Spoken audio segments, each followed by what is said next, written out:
Assalamualaikum warahmatullahi wabarakatuh. Alhamdulillahilladzi anzala sakinata fi qulubil mu'minin yazdadu imanan ma'a imani. Asyhadu an la ilaha illallah wa asyhadu anna Muhammadan abduhu wa rasuluh. Segala puji bagi Allah yang telah memberikan nikmat kepada kita sehingga kita bisa berkumpul di masjid yang insya Allah diberikan diridhoinya. Salawat serta salam semoga selalu tercurahkan kepada baginda kita, yaitu baginda Nabi Muhammad sallallahu alaihi wasallam. Rasulullah sallallahu alaihi wasallam pernah bersabda yang berbunyi, An Abi Hurairah qala qala Rasulullah sallallahu alaihi wasallam isnatani fin nasi huma bihim kufr at-ta'nu fi nasabi wan nihayatu 'alal mayyit. Dari Abu Hurairah radhiyallahu anhu, Rasulullah sallallahu alaihi wasallam pernah bersabda, ada dua perkara pada manusia yang menyebabkan mereka kufur, yaitu mencela nasab dan nihayah terhadap mayit.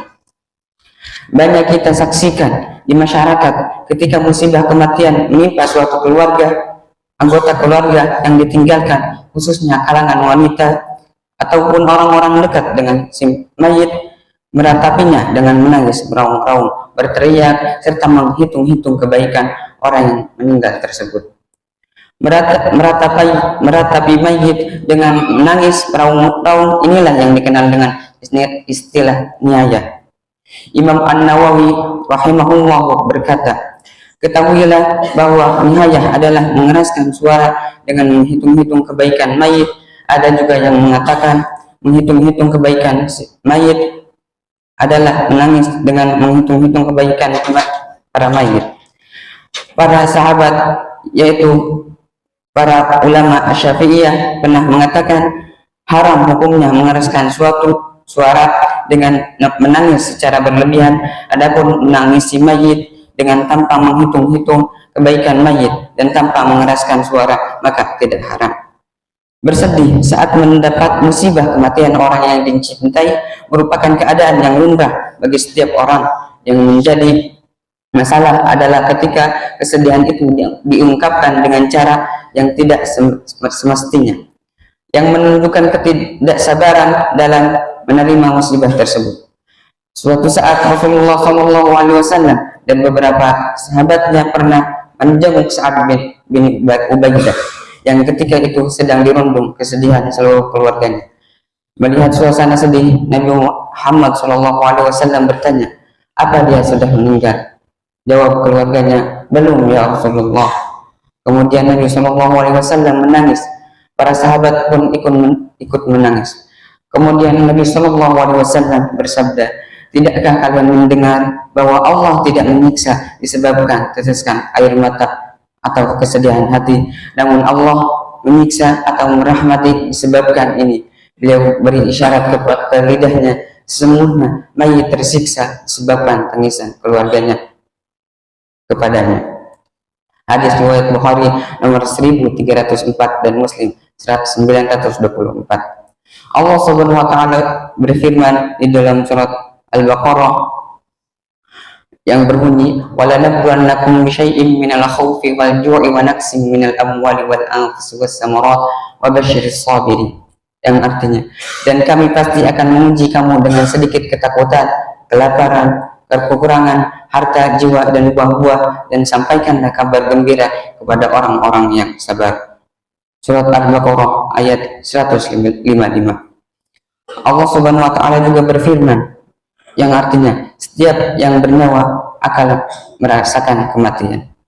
Dan Allah juga berfirman di dalam surat An-Nisa ayat 78, Aynama takunu yudrikumul maut walau kuntum fi burujin musyayyadah wa in dimanapun kamu berada, kematian akan mendapatkan kamu, kendati pun kamu berada di dalam benteng yang tinggi dan kokoh.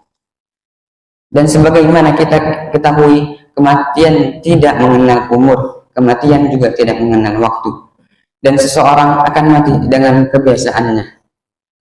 Ketika kebiasaannya mereka selalu beribadah kepada Allah, maka matinya juga akan selalu beribadah kepada Allah. Dan jika kebiasaannya selalu bermaksiat kepada Allah, maka kematian juga akan mengikuti kebiasaannya. Na'udzubillahi min dzalik.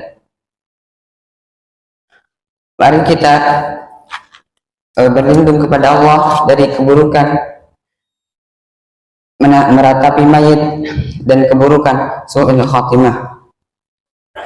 Bismillahirrahmanirrahim. Alhamdulillahi rabbil alamin. Hamdan yuafi ni'amahu wa yukafi'u mazidah. Ya Rabbana lakal hamdu wa lakal syukru kama yanbaghi li jalalika wajhikal azim wa sultani. Allahumma salli wa sallim ala sayyidina Muhammad wa ala ali sayyidina Muhammad. Allahumma inna nas'aluka husnul khatim wa na'udzubika min su'il khatimah. Allahumma ighfir lana wa liwalidina warhamhuma kama rabbayani shaghira.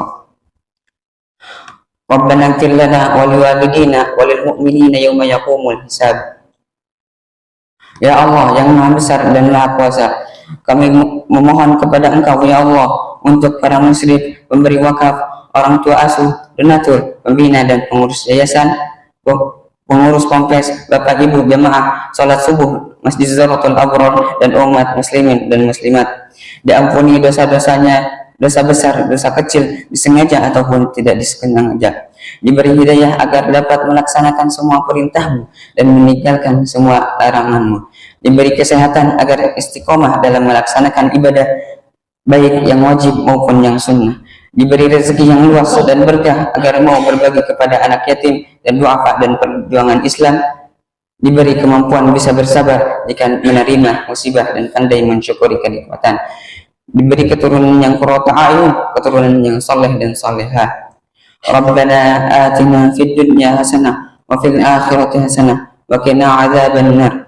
Subhana rabbika rabbil izzati amma yasifun wa salamun alal mursalin walhamdulillahi Rabbil alamin. Demikian dari saya. Wassalamualaikum warahmatullahi wabarakatuh.